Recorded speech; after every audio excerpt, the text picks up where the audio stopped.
Hi, so I am back, and if you remember, I had set up one of these oiled pictures as a negative. It's been outside in the sunshine, not for very long, for about 5 minutes top end. And this is what we have. Might not actually be exposed enough to keep these, but let's find out. In the meantime, I do have a secondary one outside in the very rare autumnal sunshine. I'm not drunk, I swear. It's just the fibromyalgia sometimes makes me brain a little bit crazy. Okay, here we are.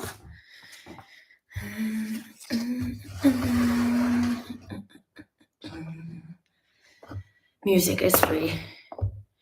Okay, so I know straight away that my Campbell's soup was underexposed, but I reckon my secondary one that's outside, by the time I've finished washing this, that one should be ready to go.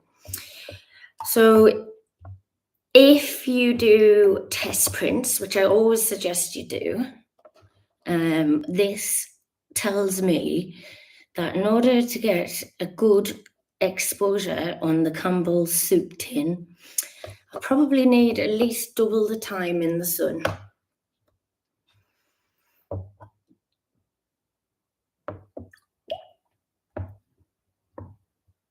Okay, so we've got a little bit of detail retained, and I'm going to quickly grab the other piece, which is currently outside. I might turn you around. Woohoo! So you can actually see outside. And then I'll wave at you when I'm out.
So back from my exposure unit, which is currently outside, because I've got all my stuff packed ready for my lesson, which I'll be going off to teach in about 45 minutes.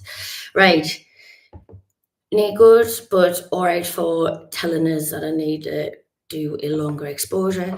Sometimes it's really hard to tell. It looks quite sunny outside, but maybe it's not as strong UV as I thought. Okay, so this is the second one. And what I've done is I've made a little face out of the oiled pictures. This might also be underexposed. Let's hope I get my exposure times right for the lesson. However, for the lesson, I will be using my lamps. So I know that, like, if I leave them there for a good 15 minutes, then it's going to work. This one looks like a better exposure already, though. The blues are darker. There's a little bit more information. Full exposure on my lamp to get beautiful orange tones in the background is usually about 20 minutes. So that's a good amount of time for a chin wag cup of tea and maybe some biscuits.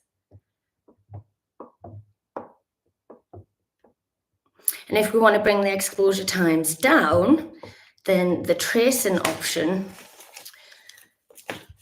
is going to be the quickest way to achieve the things that we want to achieve.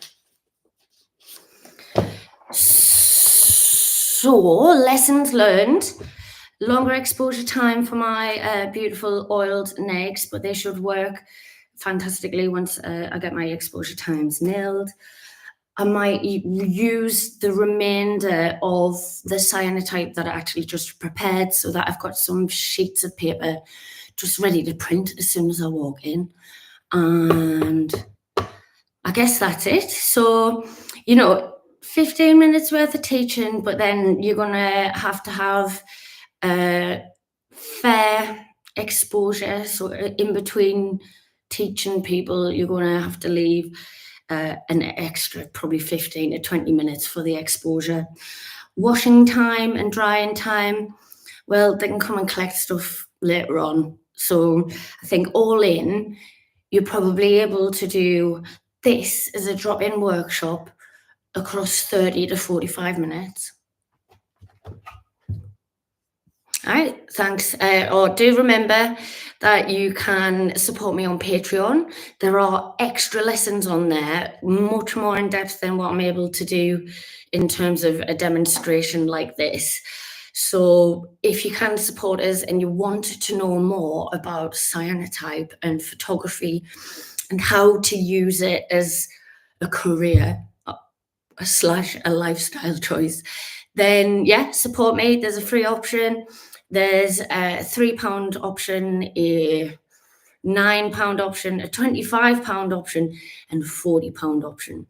No one has booked onto me £40 option yet, but that's actually the best one, because if you want to hang out with me on Zoom for 1 hour a month, doing mentorship or doing crafts like this, if you want, it's your hour.